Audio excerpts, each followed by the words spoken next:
to help hide for some of these squid. We did see on that one dive the squid attacking the fish on the bottom. So that could be something that they're trying to get away from. Pilot, can we look at this yellow coral? Yeah. On the rock? Just want to confirm that it's the same that we've been seeing. And yeah, but you can snap in for ident. if it was a plexurid, I'd be really interested in collecting it. But I think it's still an Acanthogorgia. But there is an interesting polychaete on one of the branches. This is one of those polynoid polychaetes, but it's lost some of its scales. So the common name for this polychaete is a scale worm. And you can see at near the head, there is some scales, and some of the scales have fallen off.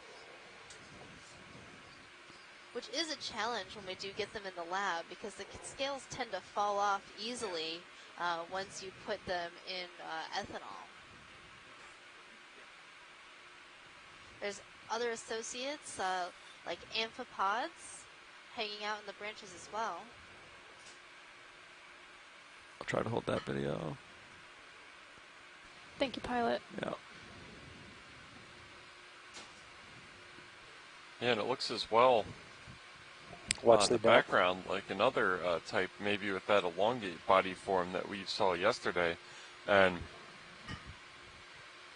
when we plucked that rock sample with the associated community and sponge on it, there was quite a number on we the have 30 sample. minutes I bottom believe time we left. must have pulled in excess of 40 of those little elongate amphipods or isopods, I can't remember which, off of it. 30 minutes bottom time, pilots. Copy that. Looks like you may have some. Yeah. Absolutely. We're stationary here. Nav. Ship stop. We are all stopped. Excellent.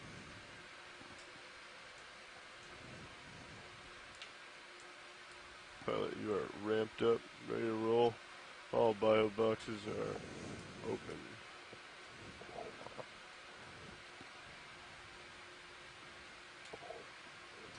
Do you have a preference?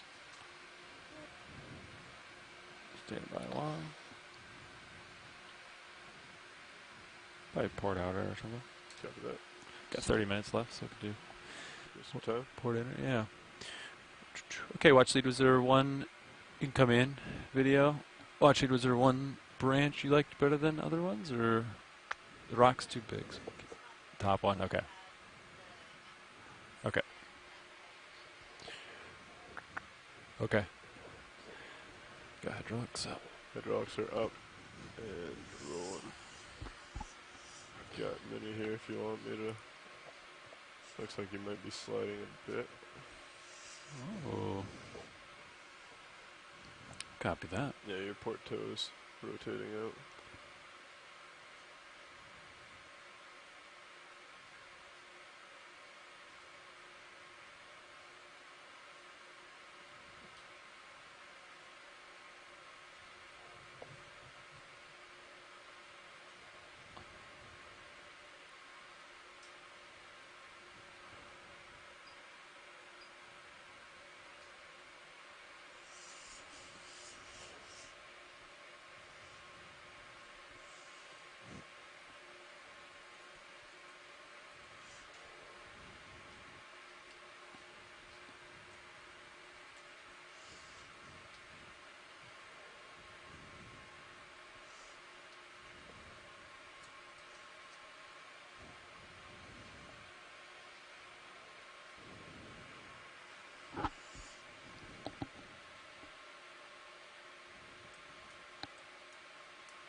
Okay. Nice.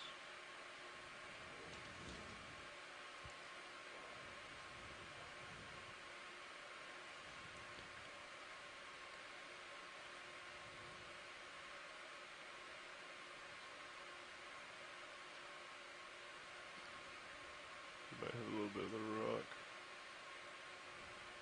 Yeah, there you go.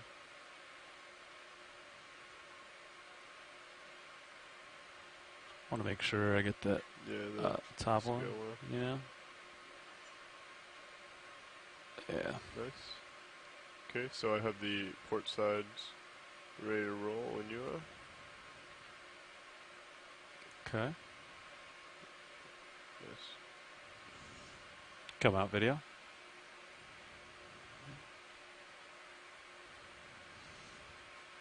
You can draw it out. Drawer's coming open. Yeah.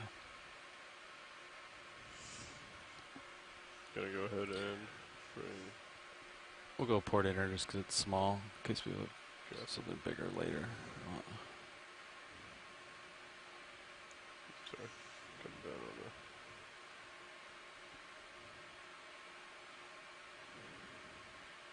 Okay, I think that's.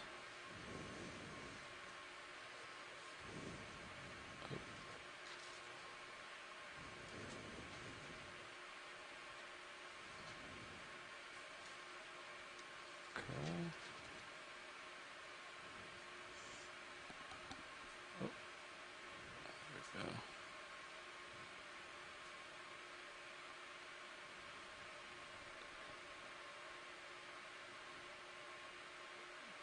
I think some of it's still Yeah, stuck some to of the. it's on the draw. Alright. Yeah, I stuck think it's sinking. Yeah. Could you zoom in on Mini Zeus, please? I think the jaws are clear. Yeah, jaws are clear. All right, so we just Wanna got try and a see if we have that. clipping of that coral. That is a Sorry, Acanthogorgia with the polychaete associated with it, and probably a few more associates as well. We're going to tuck away our sampling tray and then continue on our way. See it in I there? think it's there. Yeah. Yeah, that's it. It's definitely there. Excellent. Alright, feel free to come out and Thanks, Watch we'll Seat. stow.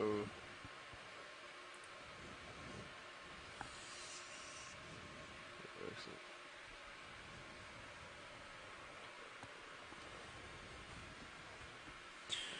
All right. Taking off. Good for that. Probably go ahead and get a move in. Copy that. Yeah. What do you think, pilot? Still Yeah. 190? That looks good, yeah.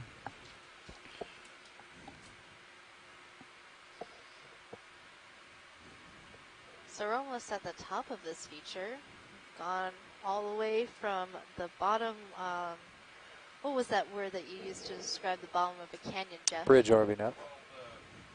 Bottom of a canyon is just Another generally move called request, the please. axis of it. Range and then 30 the meters. Bearing bottom of the 190. bottom, the very Speed lowest decimal part 2 knots. within a canyon or a river, a canyon on land Copy or that. sea Thank you, is Bridge. called a thalweg, Thalweg, and that's comes from a German word. A lot of geology comes from German words because they were one of the pioneers in that field. You off with the rotator. Short. And yeah, that just means the lowest eroded part of a channel.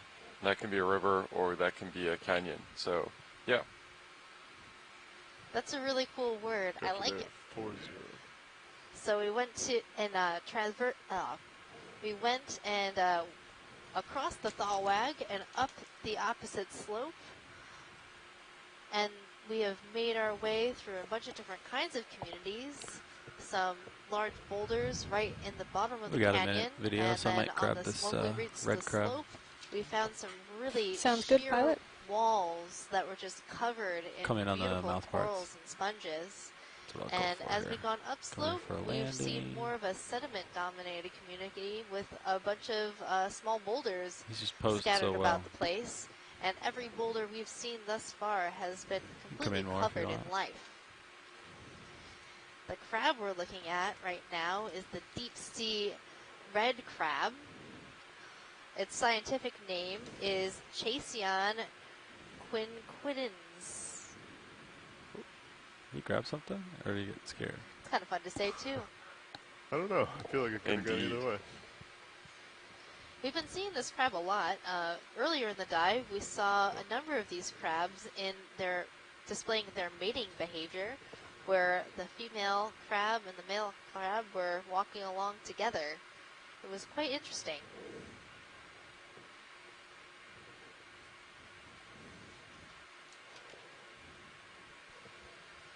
Yeah, the morphology of this canyon wall as we made our ascent was really interesting. For me. Where the first maybe ballpark 20 or 30 meters of the canyon ascent were that sheer rocky wall, Right, and then all of a sudden we came to a plateau, and ever since it's been this smoothly sloping, sediment-dominated environment. That's almost certainly a lithological control or a rock substrate control, where the lower strata that composed the first smaller part of the canyon wall had a steeper angle of repose and was made of more mechanically stable material, when the top part failed easier at lower slopes and therefore ended up as more of a slope-back smooth feature dominated by fine-grained sediment, hemipelagic and possibly transported from the continental shelf upslope. What was the bearing to the next waypoint? It's a little bit off to where we're heading, yeah. Yeah, it's pretty. We put past waypoint 2 to the southwest was pretty flat as well. So Daniel Wagner, our expedition coordinator, has said in the chat that there is a commercial fishery for those red crabs. Yeah, there's not a whole lot left here. Off the east coast of Florida, so that's kind of interesting. That must mean that they're also a delicious species. Absolutely, shades of the lobster tails that were for dinner last night. It's definitely a sea star. Staying by one. Looks like one of those slime stars. So we've seen this sea star before in the dive, and Chris Ma did call in to talk about it. This one is in a more of a pink morph than they're used to seeing, but is a type of paranated I'll sea try to hold star. that. You can zoom out well. Perhaps Paranea pulvilis. We saw one on one of the coral walls feeding on Acanthogorgia coral, which is the coral that we just collected. So perhaps these stars that are living up higher on the slope are going between rock to rock looking for something to eat. It's like once my verts go above like 50% Lars, I get a little vibration. Very slowly. I noticed that as well. Must be something in there. It's hard to know exactly what the animals are doing, but it's fun to speculate about what they might be doing. Absolutely. Split her back. I kind of like this star. It's interesting. 20 minutes bottom time. Chris Ma. What is that? Hey, Chris. It's serious. Hey, so I've been doing a little bit of homework on this animal, and I was looking at both the collections here at the Smithsonian as well as my image records from the expeditions that we've done, that Okeanos has done on the northeast coast in the past. I think this one is actually, now that I've revised sort of and looked at some of my other papers and notes, this is, I believe, a sea star, the same family as I called it before, but something called Chondraster grandis. And this is the thing that we've seen before in Okeanos when we were here in 2013 and 2014 or so. Again, I haven't been able to personally take the sample, because back in those days we didn't collect things, but we have a number of specimens identified as Chondraster in the collection. Again, I've never seen one alive, so I can't say with absolute certainty, but I'd say it's a pretty good chance that that's what this is. And the fact that we just saw it feeding on a coral is probably the first time we've ever seen it do anything, because almost everything we know about this animal is based pretty much on collected specimens from trawls. So other than the Okeanos data of what it looked like alive several years ago, the video that we're seeing now is probably, we're adding literally 1 to 0 as far as our, knowledge. regarding the species. And so I always get excited when Okeanos finds something like this, because even though it doesn't seem like very much, Pilot's one easy stop here. you know, this is literally more than Sure. than we learned about this animal since Bridge RV now. Not much going on. we've discovered it, and it was can we come to an discovered easy stop, in the please? 19th century. So I always think You come back it's in video. a Copy fairly that. Thank you, Bridge. significant Shot of this. I think movement stop, forward as far that as vibration hopefully is knowing gone anything now. about any animal. Thank you, pilot. species. The fact that it's pink, for example, you know, the people who described it probably didn't even know what color it was. So at a certain point, it'll be interesting because I don't know. we'll get into shallower water, and then the other genus of Perenniid, Perennia pulverellus, will start to show up more frequently. But this one can be called Chondrast grandis, at least, you know, until I have more data. Otherwise, and these are really weird because everything that you're seeing, it's funny that it's kind of this pink human color, because they really are covered by like a layer of fleshy tissue. So so when the family name Perenniidae is actually a reference to the fact that all the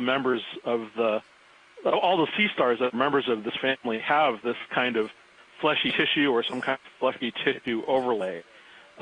We're seeing in the picture some really nice detail, including the papilla. These are all those finger-like projections that are coming off the radial regions on the arms. Those are called papilla. Those are the gills where the animal respires. Most times when you see sea stars with their papilla extended, it means they're happy because they can exchange oxygen, rather gas exchange with the water, with no fear of predation on their sort of soft bits being munched on by amphipods or whatnot. That center hole in the top of the disc is the anus. This is one of those echinoderm things where the mouth and anus are kind of a top-down axis, so the anus is generally on top and the mouth is generally on bottom. It's very convenient when you're a bottom living animal. And besides that, we know the sum total of our biological knowledge is that they feed on Acanthogorgia, and that their bodies have really well-developed kind of a fleshy tissue in them. I've literally shared with you just about as much as we get lasers on that crab real fast. Yeah. About these animals. So I appreciate the fact that you stopped, and hope that you have a pleasant remainder of the dive. Well, thank you for calling in, Chris. It's good to have an updated ID. I'm glad you looked into it for us. Thanks. Oh, it's been bugging me for a while. I know how that can be. But yeah, well, I definitely will help you with the guide when you get to the Atlantic stuff. So just let me know when you have. I guess when your expedition is completed, you'll have more pictures. Yep. I'll talk to you at that point or before then, I'm sure. So turn to starboard. I'll talk to you later. Talk to you later. Got a swimming halibut behind you. It's way behind you, though. You want to turn to starboard a little bit? I think I'm kind If you take a picture of that crab, you get a twofer because it has barnacles all over it. Oh, the crab's ways back there. Yeah, we'll try to pan back to it. He was on the move. Let's see where he's at. There it is. And that was one that I wanted to flash the lasers on because it did fool me a scale. I said, wow, that was a whopper of a crab, I'm sure. And, 30 centimeters isn't small, but it looked to me like half a meter or bigger. So they always look bigger. Two fish down there as well. On the RV. I'm wondering what's going to happen now that this crab's getting way too close to those fish.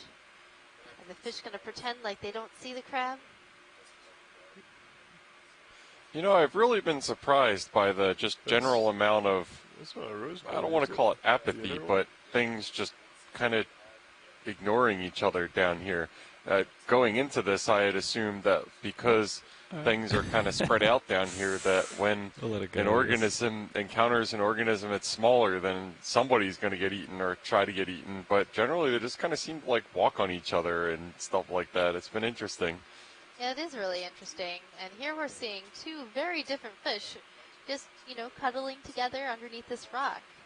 The one fish the red one, looks like that black-tongue rosefish that we've been seeing around, a type of scorpion fish. And then the other skinnier fish is in the family Moridae, a type of hake. Hake fish. Okay. All right. Yeah, I think that's what we saw earlier. I think we thought it was red too. Yeah. Yeah, I believe that rosefish was the one that made the incredible escape from the short-fin squid the other day.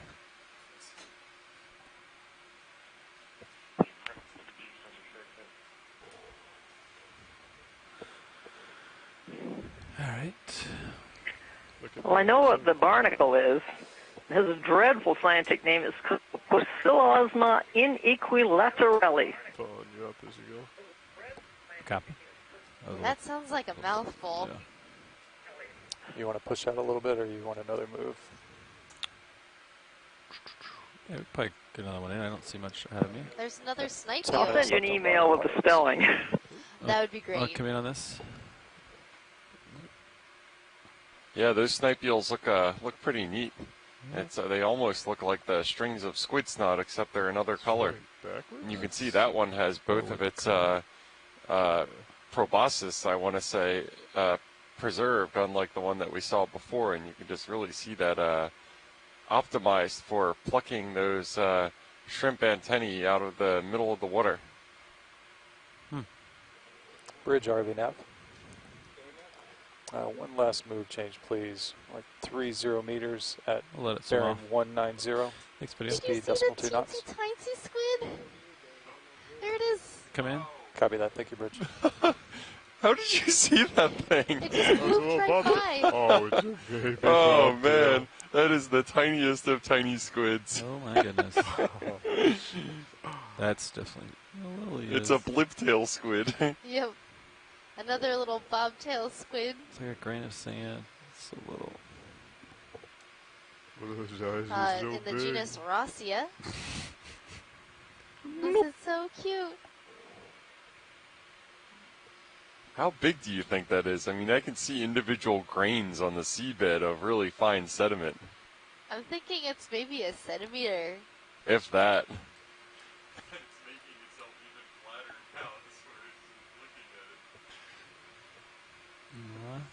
We just turned.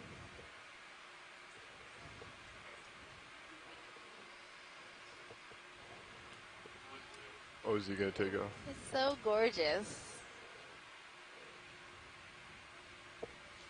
More or less gorgeous than the small juvenile that we saw yesterday.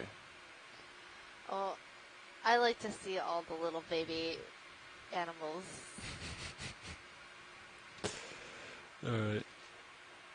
Pilot's clear when video's clear. Can we get lasers on it zooming out, please? Yeah. All right. Let's hold that for a second. I'll be darned if that thing is a centimeter long. Yeah. Oh. Just barely, probably. It could sit on the top of your fingernail. Oh. The size of a laser dot. Yeah, it's about a centimeter. All right. Thank you, pilots. Yeah. That goes to show how good our zoom is. Absolutely. All right. Back towards the direction of movement.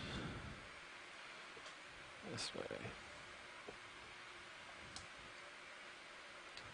So So we're direction of almost at our movement final is, waypoint, not there. and I Yeah. think That we're was the coming close to 190? the end of our 190, dive. copy. Okay, yeah, I'll come over. So I need to come over to port if you wanna. Now, watch lead. Coming over. Go ahead, watch lead. How much time do we have left on bottom? We are under 10 minutes, watch lead. That's So, what I thought. Let's see here. I can tell you we are 8 minutes of bottom time. Thanks. So we have about 8 minutes of bottom time left. These are our final views 10 more of this degrees. really interesting dive. It was pretty exciting. So many different things. Oh yeah, absolutely. Yeah, it was a fun Okay, track hold up it the there. canyon 190. wall. A lot to see down here, and Looks like what it's I am kinda calling shifted in my back head forward Halibut a little Canyon. bit now.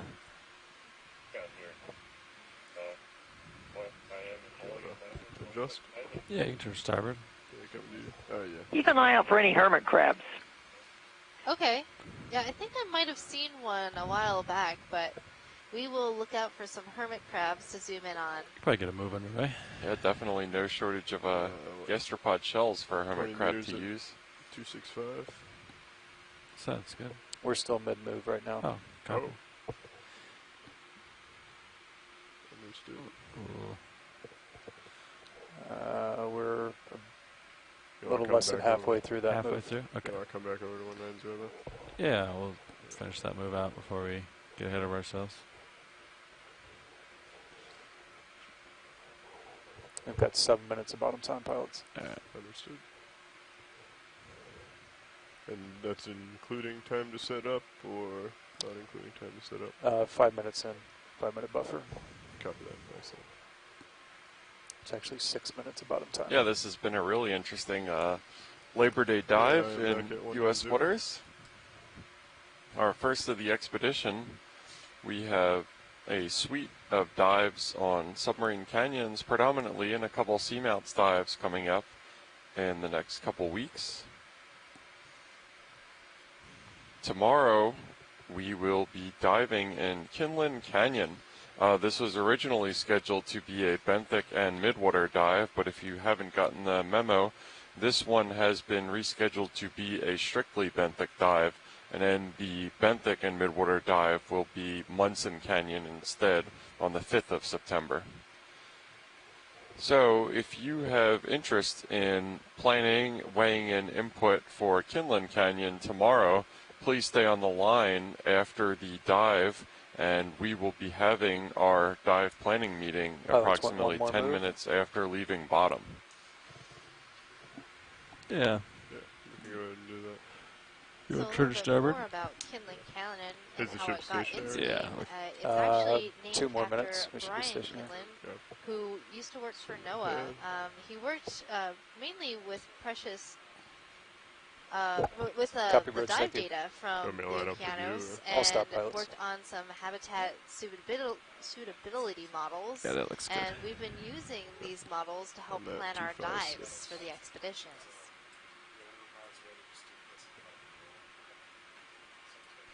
Yeah, we didn't have too much of a chance to talk about the predictive mapping today, Megan. There was just too much Pilots, going you guys on, still but on 190?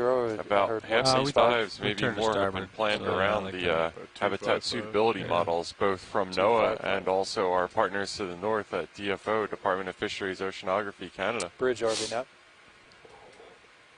One So a last lot move, goes please. into predictive Range 20 mapping. meters. The first thing Bearing being 255. observation.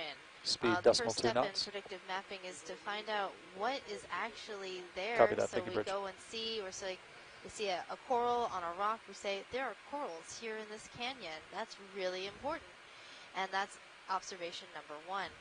Then we also look at all the other environmental factors that might go into observing a coral, whether or not there's hard substrate, what the temperature of the water is, the salinity, currents, and those might also influence the presence of a coral. So back on land, you might take all of these different factors along with our observation data and plot it into a model, and the model will create a map saying whether or not it believes a coral will be found in a certain area. So using those maps created from those habitat suitability models, we've been able to plan our dives in order to ground truth that model, and that means that we're going to areas that have been predicted to have certain animals in order to see if they're actually there, and if they are, that shows that the model was correct. If they're not, shows that the model might need to be refined a little bit more to better predict the presence and absence of those animals. Absolutely, and as you mentioned in that last clause there, the other essential cookbook to the model that's really essential from this ground truthing is actual absence data. So it's just as important to a predictive model to have true observations of where things are as to where they aren't. For example, correct me if I'm wrong, but in this dive today, we didn't see any Lophelia coral. Is that correct?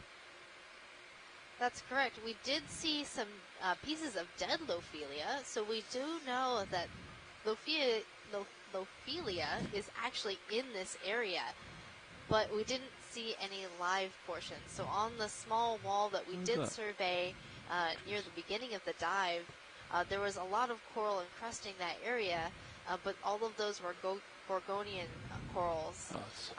So we saw some Noah corals, bamboo corals, Paragorgia corals, Acanthogorgia, but no scleractinians like Lophelia. We did see cup corals, Desmophyllum. So it wasn't no scleractinians at all, but there were no reef mound forming scleractinians like Lophelia. That's right, and to note, we started this dive at kind of the middle of the axis of two channels in this unnamed minor canyon at the foot of one of those slopes, and that's where we saw those Lophelia skeletons that were obviously sourced from above based on the impact craters and the sediment around them. So for the next round of mapping that will happen in this area and dives, I'm not sure when in the future that would be, those would be observations that would be valuable for planning if they were looking for Lophelia again. But for now, we do know that the transect that we transited today is an absence point on the predictive model for Lophelia that will be added to NOAA's existing habitat suitability model for deepwater corals. Watch leave ROV now, 30 seconds left.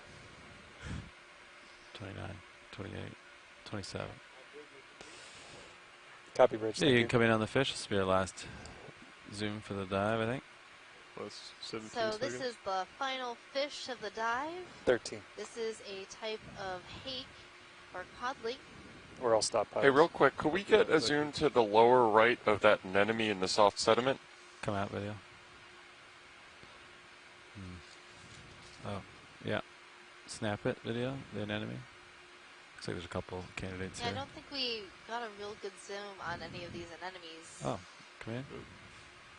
There's a couple of so this was a request from Nolan Barrett, our shore-based scientist, just to zoom in and get an ID on one of these. They're fairly numerous, but considering they're not too far off from the color of the sediment and definitely don't have too much relief, not like those tube anemones that build their own relief, just wanted to get a quick observation of one of these before we take off.